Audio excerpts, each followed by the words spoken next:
I want you to picture something for a moment. Picture a cream-colored envelope sitting on your kitchen counter on a Thursday morning. Your name written across the front in that familiar handwriting you spent 4 years of your life learning to love. Then 4 more years slowly, deliberately, teaching yourself to forget. Picture yourself picking it up with coffee-stained fingers, turning it over slowly, sliding out a thick cardstock invitation with gold-embossed lettering that announces, in elegant and completely serious typography, that Mr. Richard Calloway and Miss Vanessa Cole request the honor of your presence at their wedding celebration at an estate in the northern suburbs of Chicago on the 14th of October. Picture reading it once, quickly, and then reading it again, slowly. The way you read something when your brain insists the first reading must have been wrong. Picture setting it down on the counter and standing very still for approximately 45 seconds while the coffee maker beeps behind you, and the morning light comes through the kitchen window at its usual angle, and the ordinary world continues its ordinary business, completely indifferent to the extraordinary audacity of what you are holding in your hands. That was my Thursday morning in September, for years after Richard Calloway had sat across from me in a mediator's office in downtown Chicago and told me, with the calm and carefully practiced delivery of a man who had been rehearsing the line for weeks, that he was leaving because I had failed to build the life he had envisioned. For years after he had walked out of the apartment we shared, carrying 2 suitcases and leaving behind a marriage, a pregnant wife, and approximately zero acknowledgement of the contradiction between those 2 facts. For years of silence that I had not asked for years of rebuilding that I had not expected to need, for years of mornings that were hard and evenings that were harder, and one particular night in a hospital that was simultaneously the most terrifying and most magnificent night of my entire 36 years on this earth. He had sent me a wedding invitation. My ex-husband, who had filed divorce papers when I was 31 weeks pregnant with his children, had located a cream envelope in gold-embossed cardstock and his own handwriting, and had sent me a formal invitation to watch him marry someone else. I want to make sure that sentence lands properly, because I need you to feel the specific weight of it before we go any further. I flipped the invitation over to check the back, because some part of me needed the physical confirmation of its reality. There was a handwritten note, in Richard's unmistakable attorney's handwriting, that said the following, and I am quoting this with absolute precision because I have read it enough times that it is committed to memory with a clarity that I suspect will never fully fade. Thought you should be there, Elena, to see how things turn out for people who move forward. No hard feelings. No hard feelings. I set the invitation down on the counter. I picked up my coffee. I walked to the window of my kitchen in my townhouse in Lincoln Park, and I looked out at the tree-lined street and the yellow and orange leaves that had just begun their October descent, and I stood there for a long moment thinking about the 4 years that had passed since that mediator's office, and I thought about everything Richard Calloway did not know about those 4 years, and I thought about the particular and profound ignorance required to believe that sending this envelope was a good idea, and I thought about what was currently sleeping in 3 small beds in the room at the end of the hall, and I smiled. Slowly, privately, the way you smile when a story you have been quietly living for 4 years is finally, perfectly, about to complete itself in a way that requires absolutely no effort on your part, because reality itself has decided to do the work. I RSVP'd yes. But let me take you all the way back to the beginning, because the beginning is the only place where the ending makes the sense it deserves to make. Every part of this story matters. Every year, every decision, every quiet moment of building and surviving and refusing to stop, it all leads to that estate in the northern suburbs on a Saturday in October, and I want you to understand every step of the road that got me there. My name is Elena Calloway, formerly Elena Marsh, and currently and with considerable personal satisfaction Elena Marsh again since my divorce was finalized on a Tuesday afternoon when my children were 6 weeks old. I grew up in a suburb of Cincinnati, Ohio, the middle child of a pediatric nurse and a civil engineer, a household that was warm and stable and deeply ordinary in all the ways that matter most, the ways that give you a foundation solid enough to stand on when the less ordinary things arrive, as they always do, eventually. My mother worked long shifts and came home tired and still asked about our days with genuine interest. My father came home from job sites with dirt on his boots and helped with homework at the kitchen table with the same methodical patience he brought to structural calculations. They were not dramatic people. They were dependable people. I did not understand, until I was much older and had experienced the particular damage that undependable people can do, how extraordinary dependable people actually are. I was a good student, not the kind whose name appears in announcements but the kind whose work is consistently excellent, and whose teachers remember them years later for the quality of their thinking rather than the flash of their performance. I studied architecture at the University of Illinois, where I discovered that I had a specific and genuine talent for the intersection of design and practicality, for the problem of making beautiful things that also functioned correctly, and could actually be built within actual constraints by actual human beings. I also discovered, in the business courses I took as electives and in the internships I sought out aggressively each summer, that I had an even stronger talent for the financial and managerial architecture that makes real projects happen, the contracts, the client relationships, the budget modeling, the coordination of moving parts that separates a rendered concept from a completed building. I graduated with honors, moved to Chicago immediately, and spent 3 years at a large established architectural firm learning everything I could about how the industry worked from the inside, not just the design side but the business side, the side that most architects found less interesting than I did. By the end of those 3 years I had developed enough knowledge, enough relationships, and enough conviction in my own judgment to take the step that frightened me most, which was the step that also mattered most. I left the firm and co-founded a boutique design and development consultancy with 2 partners I trusted completely, focused on mid-scale residential and mixed-use projects in the greater Chicago metropolitan area. It was the most frightening professional decision I had ever made, and it remains, to this day, one of the decisions I am most deeply proud of. We started with one small project, and a shared belief that we could build something real. We were right. It was slow and difficult and required the kind of sustained effort that people who have not built something from nothing tend to significantly underestimate, but we built it, and it grew, and it became something that I could point to and say, with complete honesty, that I had made that thing exist in the world. All of this was happening simultaneously with the falling in love, which is probably part of why I did not examine what I was falling into with the care it deserved. When your professional life is consuming most of your available attention, and you meet someone who is charming and funny and attentive and seems genuinely interested in who you are, it is very easy to take that interest at face value and not look too closely at what is underneath it. I met Richard at a fundraising gala for an architecture foundation in the Gold Coast neighborhood, on a night in October when the weather had just turned properly cold, and the city had that particular energy it gets in autumn, a little sharper, a little more awake. Richard was a corporate attorney at a prominent downtown firm, tall and well-dressed in the way that suggests things have generally gone well for a person, and possessed of the kind of easy, unhurried confidence that I would later understand was less a reflection of genuine self-knowledge, and more a reflection of having been, for most of his life, in rooms where people were predisposed to be impressed by him. He was funny. He was quick. He asked good questions about my work and seemed to actually listen to the answers, which was rarer than it should have been. We dated for 2 years. He called when he said he would. He remembered details.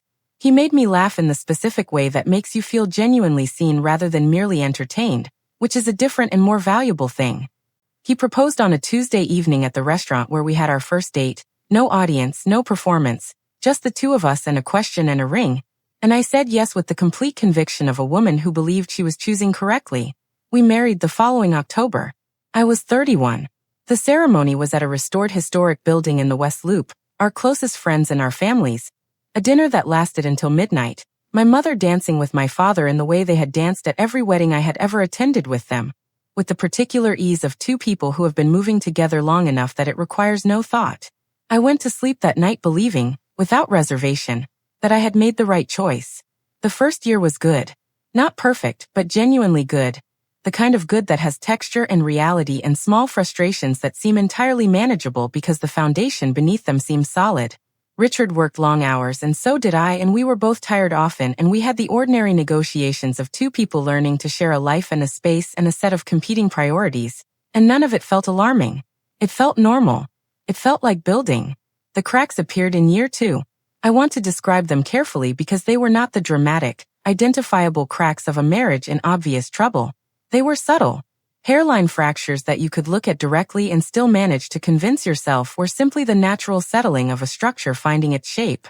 Richard began expressing, with increasing frequency, that he felt my career was claiming priority over our relationship. He said this in the evenings sometimes, when I came home late from a project meeting, in the mild and reasonable tone of a man raising a legitimate concern. He said it on weekends when I took calls or answered emails, with the slightly weary patience of someone making allowances. He said it in the particular careful way of a person who wants to establish a complaint without yet being willing to have a direct conversation about it. I took his concerns seriously. I made adjustments where I could. I communicated better about my schedule. I protected certain evenings and certain weekends more deliberately. I did all the things that a reasonable person does when a partner expresses a reasonable concern, because I believed in the marriage and I believed in the effort it deserved. What I did not fully register at the time was that his concern was not actually about my hours or my schedule. It was about something deeper and more fundamental. An expectation he had been carrying, perhaps without fully knowing it, about the shape my life would eventually take inside our marriage. He had particular ideas, formed long before we met, about what a wife and partner looked like, and those ideas were substantially at odds with who I was, and who I had always been and who I had never pretended not to be. His colleagues' wives had reduced their hours after marriage. His friends' wives had stepped back from careers to manage households and social lives.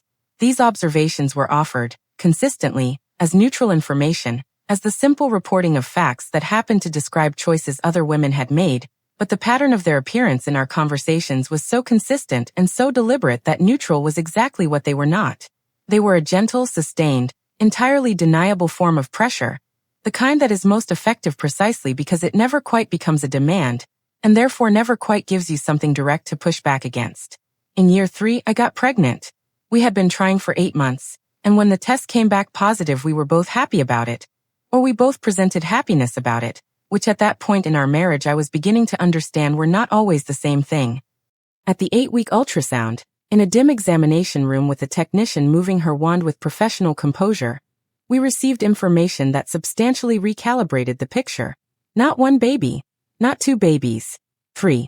I heard the word triplets and felt a surge of something so enormous and complex that I could not immediately name all of its components. Joy was in there, enormous and immediate and undeniable. Fear was in there, the reasonable and proportionate fear of someone being handed a challenge 3 times larger than the one they had prepared for. Wonder was in there. Love was already in there, instantaneous and irrational and complete.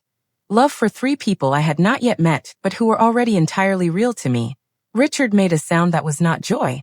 It was a short, controlled exhale, the sound of a man receiving information that requires immediate internal recalculation. I squeezed his hand. He squeezed back with the mechanical reflex of someone whose attention was elsewhere. I told myself it was shock. Anyone would be shocked. 3 babies at once is genuinely shocking news regardless of how much you wanted a baby. And attributing that single controlled exhale to anything more than overwhelm was something I was not prepared to do in that examination room on that Tuesday morning. But the weeks that followed the ultrasound showed me things I could no longer attribute entirely to shock. Every conversation we had about the pregnancy found its way, with a consistency that I could not keep ignoring, back to the same destination. My work. What I was going to do about my work. Whether I was going to reduce my hours. Whether I was going to step back from my partnership. Whether I understood that 3 babies were going to require a level of presence that was incompatible with the professional life I was currently living. I told him, honestly and clearly and without apology, that I intended to continue my work. That I had partners who depended on me and clients who depended on me and a business that I had built from nothing, and that mattered to me deeply, and that I was not willing to abandon or diminish simply because our family was about to become more complex. I told him we would hire help, the best help available, and we would solve the practical problems together, as partners, because that was what partners did with hard problems. He told me, in the quiet and deliberate voice of a man choosing his words with legal precision, that he was not sure this was the partnership he had signed up for. I remember the specific quality of the silence that followed that sentence. I remember looking at him across our kitchen table and feeling something shift, deep and permanent and irreversible, the way tectonic things shift below the surface, without drama, but with consequences that nothing above ground can prevent or undo. I was 4 months pregnant with his 3 children. I had spent those 4 months exhausted and physically uncomfortable and working full days anyway because I had responsibilities that did not pause for pregnancy, and I had never, not once, made him feel like anything other than a priority, and he was sitting across our kitchen table telling me in carefully chosen words that I was not the partner he had signed up for. I did not cry. I looked at him for a long time. Then I said very quietly, "I think you should be very careful about what you say next." He was not careful. He said several things that I am not going to repeat, because they have already taken up enough of my interior life over the past 4 years, and they do not deserve additional real estate. He left the room. I sat alone at the kitchen table with my hands resting on my stomach and my 3 unborn children moving in their slow, private, completely indifferent way. And I sat with the truth that I had been managing not to sit with fully for the better part of a year. The months that followed were the particular purgatory of a marriage that has already ended, but has not yet been formally acknowledged as such. The coexistence of 2 people maintaining the structure of something whose substance has departed. Richard was present and civil and distant. I focused on my health and my children, and my work with the fierce and deliberate concentration of a woman who is using purpose as both a shield and a genuine anchor. I stopped asking him questions I already knew the answers to. I started, quietly and privately, preparing myself for what I understood was coming. At 28 weeks I was placed on modified bed rest by my maternal fetal medicine specialist, who explained with clinical directness that my body was doing something extraordinary, and that extraordinary things required extraordinary accommodation. I moved my work entirely to remote, managing projects from my laptop and my phone with the focused determination of someone who was not going to allow the entirely reasonable physical demands of carrying 3 human beings simultaneously to become anyone's argument for why she should have made different choices. My partners were magnificent. They covered what needed covering and asked nothing of me beyond what I could give, and treated the entire situation with a matter-of-fact professionalism that I have never forgotten and never will.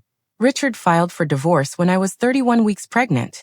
He moved out 3 days after the filing, into a furnished apartment in Streeterville that I later learned he had arranged 3 weeks before he filed, which told me everything I needed to know about the timeline of his decision-making, and the period during which he had been maintaining the appearance of a marriage he had already privately concluded. I do not know what he told people about why he was leaving. I know what I told people, which was the truth, stated simply and without elaboration, because I had nothing to be ashamed of and I was not interested in performing devastation for an audience. I called Sandra Okafor the morning after he filed. Sandra had been recommended by my business partner Diane, who had described her as the most effective family law attorney in Chicago. And within the first 15 minutes of our conversation, I understood exactly what Diane had meant. Sandra asked me the right questions in the right order and listened to the answers with complete attention and then said, "Elena, I need you to do exactly one thing right now, and that is to take care of yourself and those babies. Everything else is my job." I trusted her completely. It was one of the 5 best decisions I have made in my adult life. The divorce was finalized when Marcus, Lily, and Rose were 6 weeks old. Their names were chosen in the hospital, in the particular altered state of a woman who has just done the most physically and emotionally extreme thing a human body can do, and is looking at 3 faces she has never seen before and recognizing all of them instantly, completely, as though she has known them her entire life.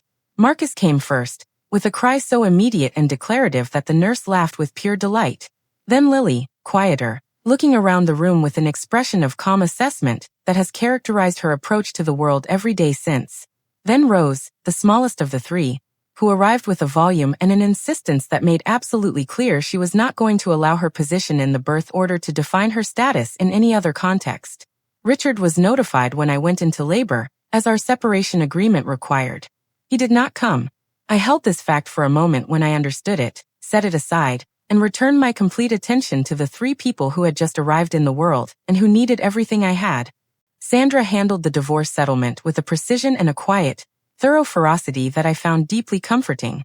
The settlement was fair and accurate and documented in a way that left nothing ambiguous or challengeable. Richard met his financial obligations consistently.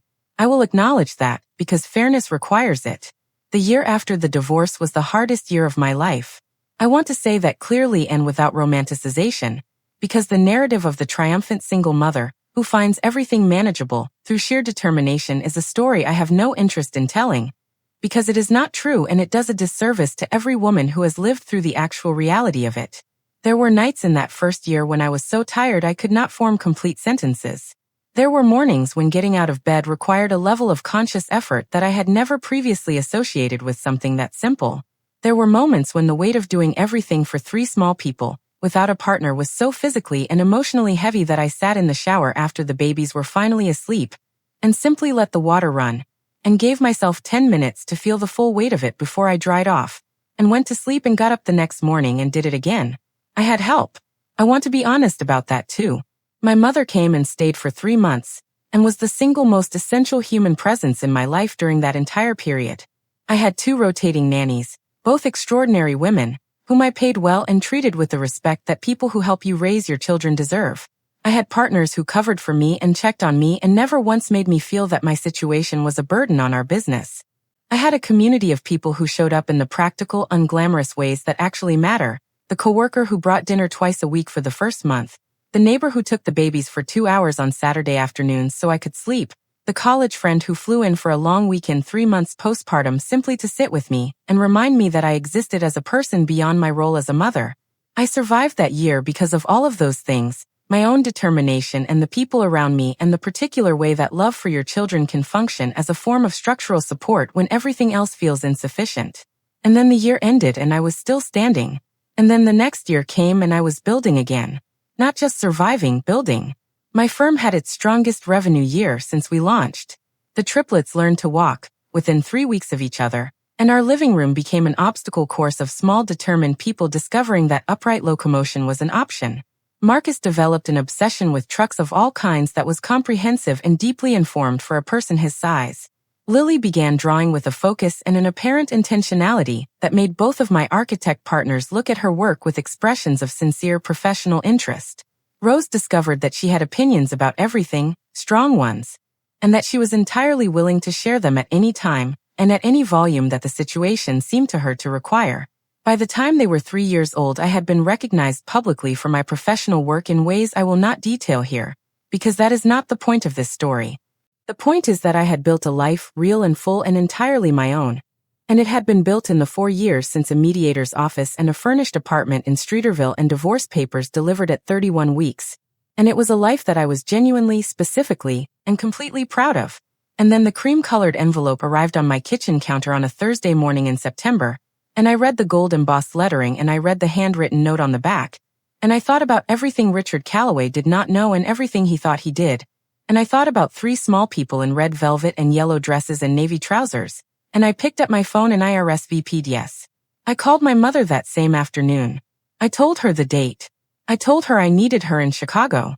There was a brief pause and then she made the sound she reserves for situations that are simultaneously appalling and absolutely perfect, that compressed exhale that is her version of pure appreciation. And she said, "I'll book my flight tonight." In the 2 weeks between the RSVP and the wedding, I did nothing differently from what I always did.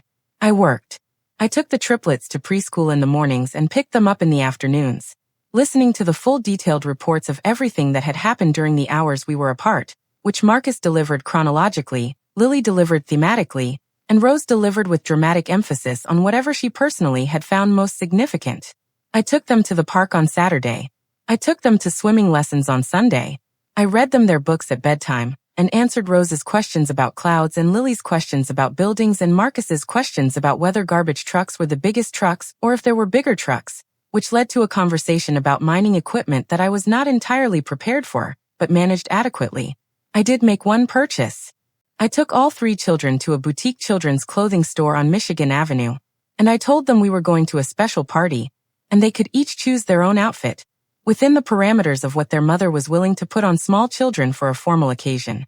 Marcus considered the options with the focused deliberation of a person who takes his choices seriously, and selected navy blue trousers, and a white button-down shirt with a small sailboat embroidered on the pocket.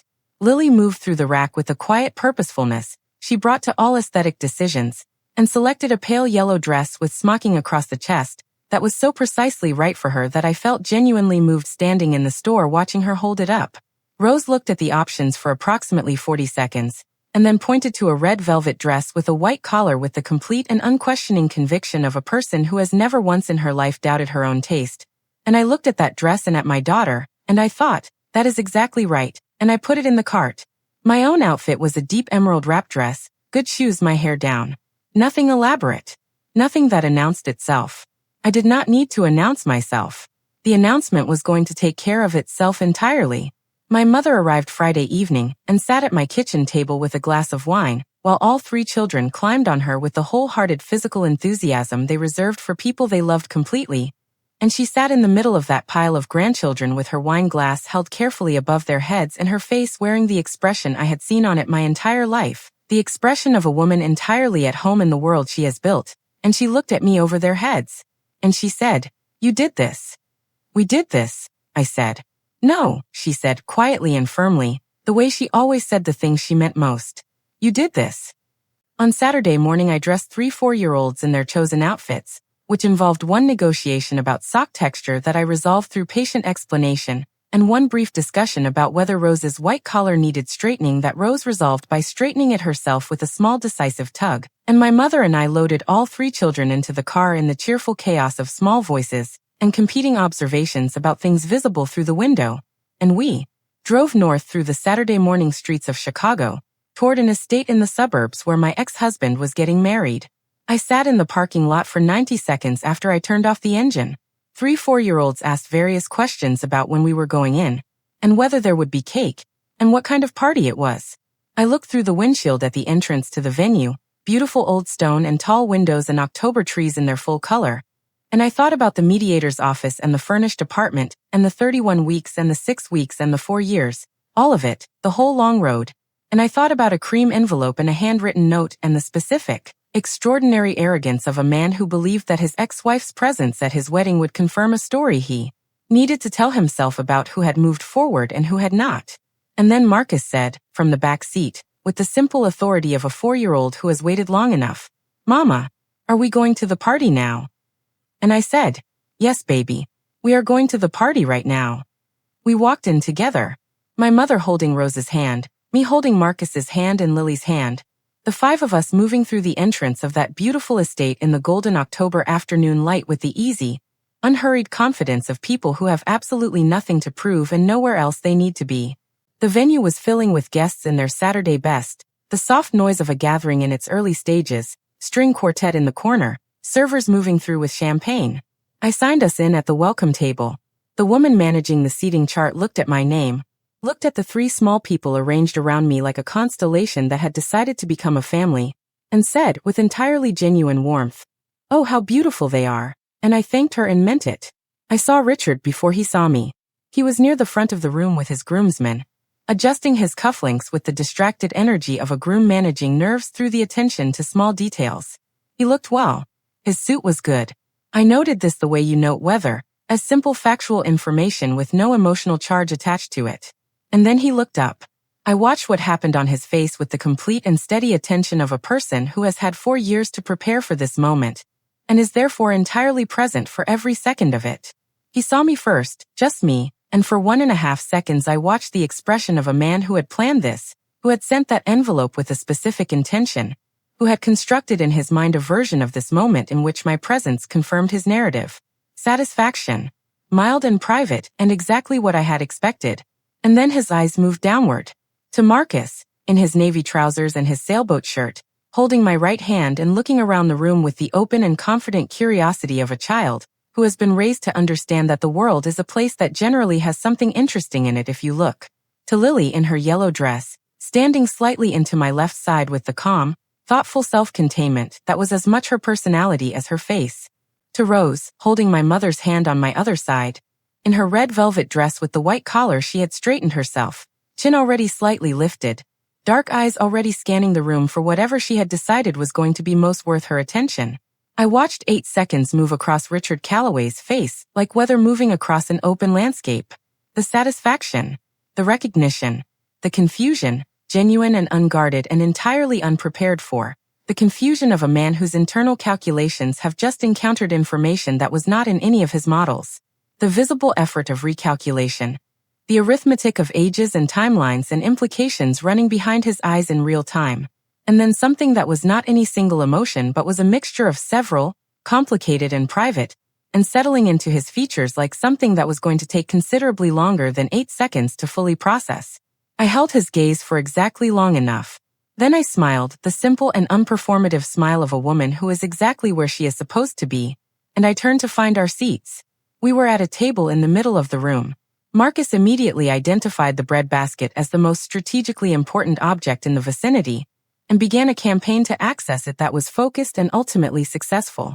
Lily examined the floral centerpiece with a seriousness that made the woman next to us smile. Rose introduced herself to the couple on our other side with a directness and a completeness of personal information that suggested she had been waiting for the opportunity. People came by throughout the cocktail hour.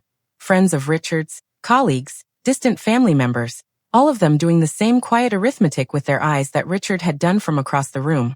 All of them arriving at the same understanding of what they were looking at. I answered questions warmly and simply. Yes, these were my children. Yes, triplets. They were 4 years old. Their names were Marcus, Lily, and Rose. Vanessa came to our table before the ceremony. I want to be clear about how I felt about Vanessa, which was nothing complicated at all. She was a woman marrying a man she had chosen, and whatever she had been told about me and our marriage was between her and Richard, and entirely not my concern. She was composed and gracious, and she looked at the 3 children with an expression that I will describe only as containing several things at once. And she said, with genuine sincerity, "They're absolutely beautiful." "They really are," I said. "Congratulations to you both." Richard came to our table once, briefly, while Vanessa was occupied with her family. He stood at the edge of the table and looked at me and then at the 3 people who were his by every biological and legal measure, sitting there in their chosen outfits eating bread and observing the world, and being entirely and completely themselves. And he was quiet for a long moment. "You should have told me," he said. I looked at him with complete calm. I thought about everything that sentence contained and everything it left out. I thought about 31 weeks and a furnished apartment arranged 3 weeks before he filed. I thought about a cream envelope and a handwritten note. I thought about the particular construction of a man who leaves, and then sends an invitation to confirm his own narrative of the leaving. "You filed for divorce at 31 weeks, I said, "moved out, and then sent me an invitation to your wedding to show me how things turn out for people who move forward." I let that sit for one beat. I thought showing you was more efficient than telling you. He had nothing to say to that. I did not need him to have anything to say. The ceremony was beautiful. The venue was extraordinary and the flowers were exceptional, and the late afternoon light came through the tall windows at the angle that makes everything look more significant than it is. Marcus fell asleep on my shoulder 20 minutes in, his small warm weight settling against me with the complete and absolute trust of a child who has never had a reason not to trust. And I held him and listened to 2 people make promises, and I felt, with complete honesty, something very simple and very clean. Not triumph. Not bitterness. Not grief. Just the clear and uncomplicated peace of a woman who knows precisely where she stands and is entirely comfortable with the ground beneath her feet. We left after dinner. Rose had reached the natural end of her social capacity in the manner of 4-year-olds, which involved a level of expressiveness that made a quiet exit the wisest choice, and my mother and I gathered 3 sleepy children and navigated our way out with the practiced efficiency of people who have done this particular operation many times before. I did not make a scene. I had not come to make a scene. I had come because I was fine, genuinely and completely fine, and I thought he deserved to see it. I thought he deserved to see it in navy trousers and yellow dresses and red velvet, concrete and real and 4 years old. The fullest possible evidence that the life he had left had not contracted in his absence, but had expanded into something richer and more complete than anything we had ever been together. We drove home through the Saturday evening city, the Chicago skyline reflecting in the dark water to the east, my mother in the passenger seat and 3 small voices growing quieter by the mile as sleep overtook them one by one. By the time I turned into our street in Lincoln Park, all 3 were asleep, their heads tipped at the angles that only children achieve, their breathing slow and even and entirely peaceful. I sat in the driveway after I turned the engine off. The street was quiet. The trees were dark above the car. My mother looked at me and waited. "How do you feel?" she asked.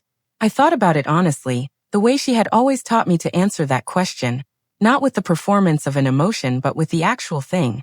I thought about a gala in the Gold Coast and a proposal on a Tuesday and a vineyard in the Hudson Valley and an ultrasound room and a kitchen table and a mediator's office and 6 weeks and 4 years and a cream envelope and 8 seconds on a man's face and 3 small people asleep in the back seat. I thought about all of it, the full length of the road, and I felt what I actually felt. "Clear," I said. "I feel completely clear." My mother nodded once, unsurprised, the way she nodded at things that had always been inevitable. She reached over and held my hand for a moment in the dark. Then we got out of the car and carried our children inside, one by one, tucking them into their beds with the quiet efficiency of people who have done this 10,000 times and still find it, every single time, worth doing with care. Small blankets pulled up. Small foreheads kissed. Night lights casting their soft colors on the ceiling. I went to the kitchen and made tea and stood at the window looking out at the dark October street, and the fallen leaves and the quiet houses and my own reflection in the glass, and I thought about a handwritten note on the back of a cream envelope. To see how things turn out for people who move forward. And I thought about Richard Calloway sitting in his own Saturday night somewhere, in the altered state of a just married man who had spent the afternoon processing information he had not anticipated. Information about the specific shape of the life he had walked away from. Information that arrived wearing navy and yellow and red velvet, and had 3 names and was 4 years old. I hoped he was all right. I mean that genuinely. Not as a performance. I hoped he was all right, and I hoped his marriage was a good one, and I hoped that somewhere in the processing of everything that afternoon had shown him, he would find something useful, some understanding of how much more there is to a person than the version of them you construct in your own imagination when it is convenient for you to see them as small. But whether he did or did not was not mine to carry. It had never been mine to carry. That was the thing I had spent 4 years learning, slowly and sometimes painfully and ultimately completely, that his understanding of me was his business and my life was my business, and my life was here, in this kitchen, in these 3 small beds down the hall, in a firm I had built and a partnership I had honored and a community of people who showed up for me and 3 children who were, by any honest measure, the finest thing I had ever made. The tea was ready. I poured it. I sat at the kitchen table in the quiet house and I held the warm mug in both hands and I was, without qualification, without performance, without a single thing left unresolved, at peace.